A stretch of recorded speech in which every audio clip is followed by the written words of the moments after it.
ఇవన్నీ న్యాయం చివరిలో గెలిచిన 5.5 నెలలు నన్ను జైల్లో పెట్టి నన్ను నా కుటుంబానికి నా పిల్లలకి దూరం చేసినటువంటి సమయాన్ని ఎవరు తిరిగి తీసుకొస్తారు? అదేవిధంగా ఈ 5.5 నెలలు అంతకుముందు 3 సంవత్సరాలు నన్ను ఎట్టుబడితే అటు మాట్లాడి ఆన్లైన్లో కావచ్చు నా బొమ్మలు మాఫ్ చేసి పెట్టి నన్ను హరాస్ చేసి నన్ను పబ్లిక్ మీటింగ్లలో అనేక రకాలుగా దుర్భాషలు ఆడినటువంటి వారందరికీ మరి ఎవరు జవాబు చెప్తారనేది ప్రజలు ఆలోచించుకోవాలి. ఒక నైతికతను క్రాస్ చేసి ఎట్టుబడితే అటు రిజల్ట్ రాకముందు మాట్లాడడం అనేటటువంటిది సమాజం కూడా అర్థం చేసుకోవాలని చెప్పి నేను కోరుతాను. ఆమె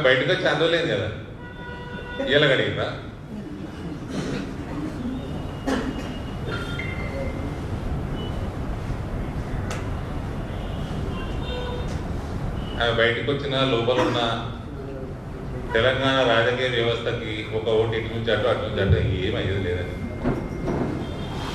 ఇర్రిలెవెంట్. రాజకీయ ప్రేరేపితమైనటువంటి కేసు పెట్టేది ఇప్పుడు ఏందో తేలిపోయింది అంటే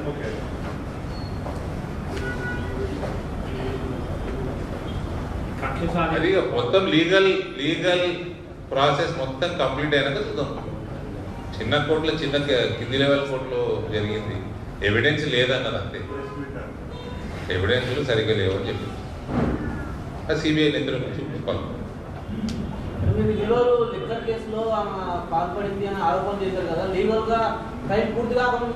మా ఆరోపణలు 100% కరెక్ట్ అండి. ఎవిడెన్స్ దొరకలేదు. నేను అదే అడుగుతున్నా, ఎవిడెన్స్ ఉన్న ముఖ్యమంత్రి బయట ఎందుకున్నాను అంటున్నా. ఎవిడెన్స్ ఉంది కదా, మరి దానికంటే స్పష్టమైన ఎవిడెన్స్ ఏం కావాలి? ఇదే లీగల్ ప్రాసెస్, మీకు దానికి విచారణ చేయలేదా లేకపోతే నెగ్లిజెన్స్ ఏమన్నా? అది నా సిబిఐని అడగాలి, నేనేం చెప్తాను. బీజేపీ ఏం పెట్టలేదు. ఒక్కటి చెప్పగలుగుతా, ఆమె బయట ఉన్నా లోపల ఉన్నా మా జిల్లా పాలిటిక్స్ కానీ తెలంగాణ రాష్ట్ర పాలిటిక్స్ కానీ ఏమి కనపడదు. అంత పొలిటికల్ గేమ్ వీళ్ళది. ఏంటంటే ఇప్పుడు నేను కాంగ్రెస్ తిట్టడం ఎంఏఎం పార్టీ ఏంటంటే కాంగ్రెస్ కు మాకు ఏం సంబంధం లేదు అని చెప్పి చెప్పించుకునే ప్రయత్నం, ఇద్దరు కలిసి మాట్లాడుకునే ప్రయత్నం.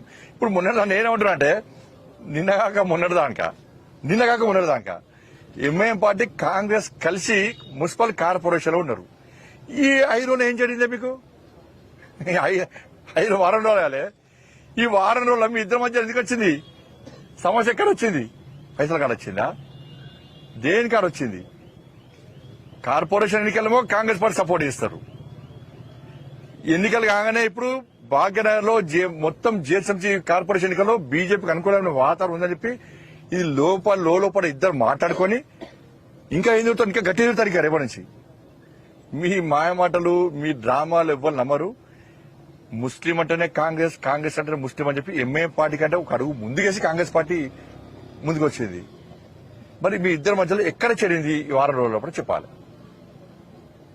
ఇప్పుడు కార్పొరేషన్ ఎన్నికల జిహెచ్ఎంసీ గిట్నే చేసారు. మొత్తం బీజేపీకి అనుకూలమైన వాతావరణం చెప్పి కేసీఆర్ కొడుకు పోయి అక్బరుద్దీన్తో మాట్లాడుకొని పివి నరసింహారావు స్టాచ్యూ ఉరగొట్టాలి, ఎన్టీఆర్ స్టాచ్యూ ఉరగొట్టాలి అన్నప్పుడు స్టేట్మెంట్ ఇప్పించాడు. అది డామేజ్ కథ అడ్డం తినక వాళ్ళకే ఉల్టాయింది. అది ప్రజలు మనం చెప్పింది వాస్తవాలు నమ్మిరు కాబట్టే ఇలా మాకు అప్పుడు సపోర్ట్ చేశారు. కాబట్టి ఎంఐఎంను కాంగ్రెస్ పార్టీని వేరు అని చెప్పి ప్రజలు చూసే పరిస్థితులు లేరు. ఇలా అసదుద్దీన్ ఓవైసీమో కాంగ్రెస్ అంటాడు, అక్బరుద్దీన్ ఓవైసీమో అప్పుడప్పుడు బీఆర్ఎస్ అంటాడు. ఏంటంటే వాళ్ళ బిజినెస్ పార్ట్నర్స్ వాళ్ళకున్నారు, ఈయన బిజినెస్ పార్ట్నర్ ఈయనకున్నారు.